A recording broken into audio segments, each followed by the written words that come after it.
Now, last night, the second of the debates, what was your read on it, Andrew? Well, I think I would have preferred not to watch it, to be honest. I thought the Sky News People's Forum was much more orderly under your stewardship, Kieran. But let's talk about last night's bun fight. It would have been very difficult for Scott Morrison going in, knowing both Newspoll and Ipsos polls had him falling behind.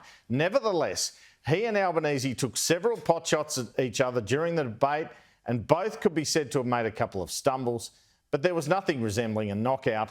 Really, it all reminded me a bit of this messy debate between Joe Biden and Donald Trump before the last US election. I'm not going to answer the question Why would you answer that question? The question is Justice, radical left. Will you shut up, man? Listen, who is on your list, Joe? With you, go ahead. Wait a minute. You get the final word, Mr. Well, it's hard to get any word in with this clown. Here are some of the highlights and lowlights from last night. You've got 53 reviews you've announced during the course of this campaign. That's more than the number of policies that you've announced. Well, you're going to hit the ground reviewing, are you, if you come to government? We're in North Sydney right now, and the member for North Sydney will not be seen with you during this campaign. That's your assertion. Can I ask then, given he's been so passionate about this, why you haven't drafted your own legislation for such a commission? You've had 3 years. You've got 2 pages.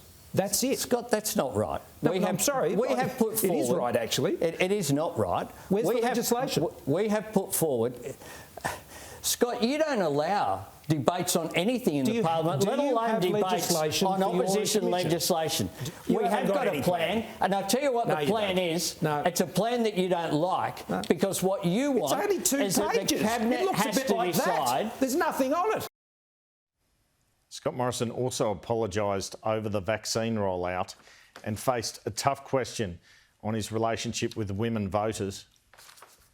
Do you now accept that indeed it was a race and you should have secured vaccines earlier? It was a race, Anthony, and we shouldn't have described it in those terms. Prime Minister, do you have a problem appealing to women, do you think?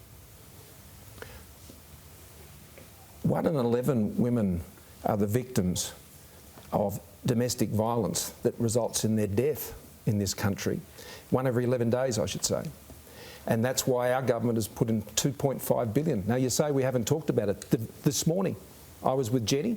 We were down in Melbourne, and we announced our policy to ensure that women who are suffering from cancer or have genetic diseases that could transmit, we're supporting them to be able to freeze their embryos.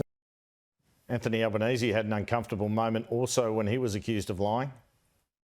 This week you claimed you were not given the opportunity to detail a policy you clearly did not know. Wasn't that a lie? No. I do know the policy, Chris, and the policy centres on making sure... Sorry, at the time you clearly did not know it. No. We're not talking about the policy now, we're talking about your response to the policy. Your central claim against the Prime Minister is that he routinely lies. So, did you know the policy at the time? And when you said you weren't given the opportunity, wasn't that a lie? No, it wasn't, Chris. The NDIS is about people.